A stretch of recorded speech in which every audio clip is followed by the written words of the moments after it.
no accidental. We shine because Read, remember, repeat. I'm loving this instrumental, ayy. I write my life down with a pencil, ayy. Never paid attention, but I should've. Never finished blocks. Salute to y'all. Miraculous week over here at the Read, Remember, Repeat Studios. And y'all know we kicked the show off showing some love. Hey man, shout outs to I Am Mastery Academy. That's the academy that's teaching people how to learn and earn on the go, teaching people how to invest and be on the right side of money. Shout outs to Doc Spills and all the educators over there that's teaching people, whether it's levels, colors, harmonics, with simply teaching people how to learn and invest. And you can just match your colors. That's what we learned from day one. So get with me. That's at Read, Remember, Repeat, or at Big MUGGA. Those are my Instagrams. And let's get this money, family. One time said, surround your mind with greatness, some of it will rub off. This is my office. This is where I start my day. And every day I read something. Form a habit of reading every day. It's about progress. Unless you out here trying to be a criminal, most of the shit is taken from us. It ain't additional. That was my big brother, my hero, my idol. When did you start reading, bro? Like, was it Out like here learning. always All the way up till I was 20 years old. So upstate New York for 13 years. We moved to Kentucky. Focus. And always, family, remember this. Read, remember, and repeat. Oh All man, you we have to ended do is out with that, man. Big Mitch, man, thank you. Phenomenal day, gang. Another day to read, remember, repeat.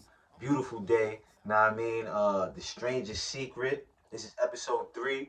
Look like we're going through this book pretty fast too. Look at that though. It's just been January. It's now February. Now I mean, Happy Black History Month, and we almost done with 2 books, man. Y'all, they say 1,000 books. 1,000 books in 10 years. That's what I'm trying to reach, man. Know what I mean? It will do a lot for me. Know what I mean? Or for anybody that's actually reading.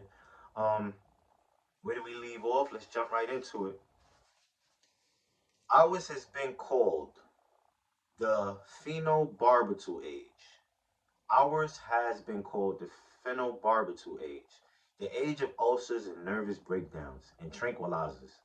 At a time when medical research has raised us to a new plateau of good health and longevity, far too many of us worry ourselves into an early grave, trying to cope with things in our own little personal ways without learning a few great laws that will take care of everything for us.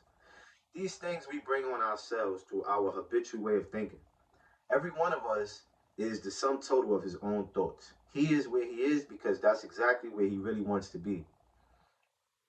Whether he'll admit that or not, each of us must live off the fruit of his thoughts in the future. Because what you think today and tomorrow, next month and next year will mold your life and determine your future. You're guided by your mind. I remember one time I was driving through eastern Arizona and I saw one of those giant earth moving machines roaring along the road at about 35 miles an hour with what looked like 30 tons of dirt in it. Perched way up on top. A tremendous, incredible machine. There was a little man perched way up on top with the wheel in his hands, guiding it. As I drove along, I was struck by the similarity of that machine to the human mind. Just suppose you're sitting at the controls of such a vast source of energy. Are you going to sit back and fold your arms and let it run itself into a ditch? Or are you going to keep both hands firmly on the wheel and control and direct this power to a specific, worthwhile purpose? It's up to you. You're in the driver's seat.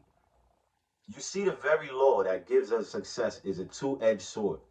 We must control our thinking, the same rule that can lead a man to life of success, wealth, happiness, and all the things he ever dreamed of for himself and his family. That very same law can lead him into the gutter. It's all in how he uses it, for good or for bad. That is the strangest secret in the world. Now, why do I say it's strange and why do I call it a secret? Actually, it isn't a secret at all. It was first promulgated by some of the earliest wise men, and it appears again and again throughout the Bible. But very few people have learned it or understand it.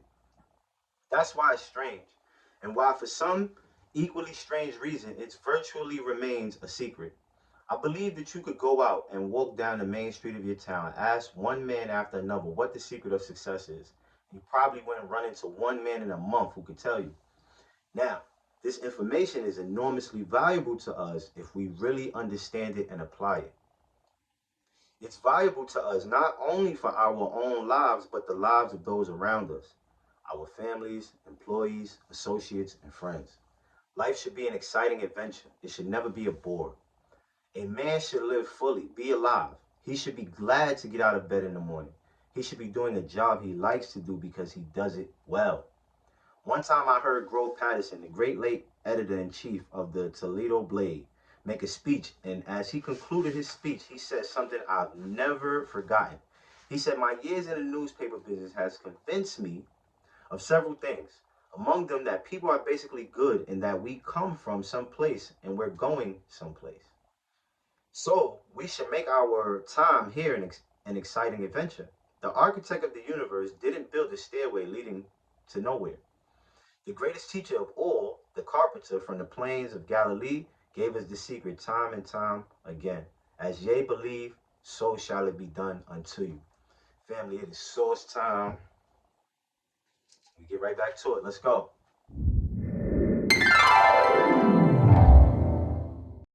I'll listen to like a song that I did last year, and I'll be like, I'm in New York in a Rolls Royce, and then it'll be like 2 years later, I still haven't put the song out, but I'm really in a Rolls Royce in New York. So I'm like, what the fuck? Like, so I'm big on like speaking shit to existence. So I had to learn like not to say stuff like, if I go to prison, I'ma still be, you know what I'm saying? Like I had to learn how to back away from that type of stuff and gang banging because I feel like I really speak a lot of stuff to exist. I speak so much stuff to exist, and sometimes I forget.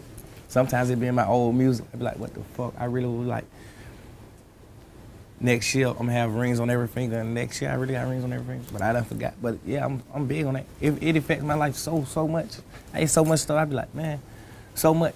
I've said in the music years ago that I see come past today. Mm-hmm. You know, and I'm a firm believer of speaking things into existence. Same here, brother. I'm a firm believer of, you work and the universe gives back to you. I'm a firm believer in that stuff. You feel me? In the law of attraction, of course, and God as well. But I'm a firm believer in the law of attraction and in the way things come. I believe in speaking shit in existence. That's a billionaire. All this mean shit to me. Meaning even if it ain't in my hands, you gonna get it. I wanna hear other young niggas talking about their bosses and speaking into existence. Ain't nothing wrong with, dreaming of things that to a lot of other people are unbelievable. Ain't nothing wrong with thinking big. It's what life like when you commit to something, when you stand behind something, when you believe in something. These some of the things that you could have. I'm a living testament that the world is yours. If you put your mind to it, anything is possible. As far as like, how has that affected you? And I don't mean no homo. Like, how has it affected you emotionally? Because a lot of success like that being thrown on a person. Because sometimes I'd be good or bad, bro. Is it bothering you, or is it like, sometimes down my face? This is literally all I asked for. I'm 100% blessed. Okay. I literally asked. I used to tell myself, I will walk in Atlanta, so I said one day I'm walking here and people are gonna stop me for pictures, and now that's what it is. That's great. And that was probably like 10 months ago. Right, because it ain't been that. That's what I'm saying. It ain't been that long. It's all of a sudden blown up like that. Yeah, exactly. It's crazy. And we are back, gang. I hope y'all got y'all little water. In my case, a smoothie or something. You know what I mean? But yeah, man, let's go. I've explained the strangest secret in the world and how it works. Now I want to explain how you can prove to yourself the enormous returns possible in your own life. By putting the secret to a practical test, I want you to make a test that will last 30 days. It isn't going to be easy, but if you give it a good try, it will completely change your life for the better. Back in the 17th century, Sir Isaac Newton, an English mathematician and natural philosopher, gave us the natural laws of physics, which apply as much to human beings as they do to the movement of bodies in the universe. One of these laws is that for every action, there is an equal and opposite reaction. Simply stated as it applies to you and me. It means that we can achieve nothing without paying the price. The results of your 30-day experiment will be in direct proportion to the effort you put forth. To be a doctor, you must pay the price of long years of difficult study. To be successful in selling, and remember that each of us succeeds to the extent of his ability to sell, selling our family on our ideas, selling education in schools, selling our children on the advantages of living a good and honest life, selling our associates and employees on the importance of being exceptional people, and of course, the profession of selling itself. To be successful in selling our way to the good life, we must be willing to pay the price. Now, what is that price? Well, it's many things. First, it's understanding emotionally as well as intellectually that we literally become what we think about. That we must control our thoughts. If we are to control our lives, it's understanding fully that as ye sow, so shall ye reap. Second, it's cutting away all fetters from the mind and permitting it to soar as it was divinely designed to do. It's the realization that your limitations are self-imposed and that the opportunities for you today are enormous beyond belief. It's rising above narrow-minded pettiness and prejudice. Third, it's using all your courage to force yourself to think positively on your own problem. Set a definite and clearly defined goal for yourself and let your marvelous mind think about your goal from all possible angles. Let your imagination speculate freely upon many different possible solutions. Refuse to believe that there are any circumstances sufficiently strong enough to defeat you in the accomplishment of your purpose. Act promptly and decisively when your course is clear, and to keep constantly aware of the fact that you are, at this moment, standing in the middle of your own acres of diamonds, as Russell Conwell used to point out. Fourth, save at least 10% of every dollar you earn. It's also remembering that no matter what your present job, it has enormous possibilities if you're willing to pay the price. The price of success. Number one, understanding that thoughts are things and that you must control your thoughts in order to control your life. Number two, realizing that limitations are self-imposed and that you must cut yourself free from them. Number three, summoning all your courage to think positively on your problem, establish a definite goal, allow your imagination to creatively reflect on various possible solutions. Act promptly and decisively when your course is clear. Saving at least 10% of your earnings, remembering that no matter what your present job, it has enormous possibilities if you're willing to pay the price.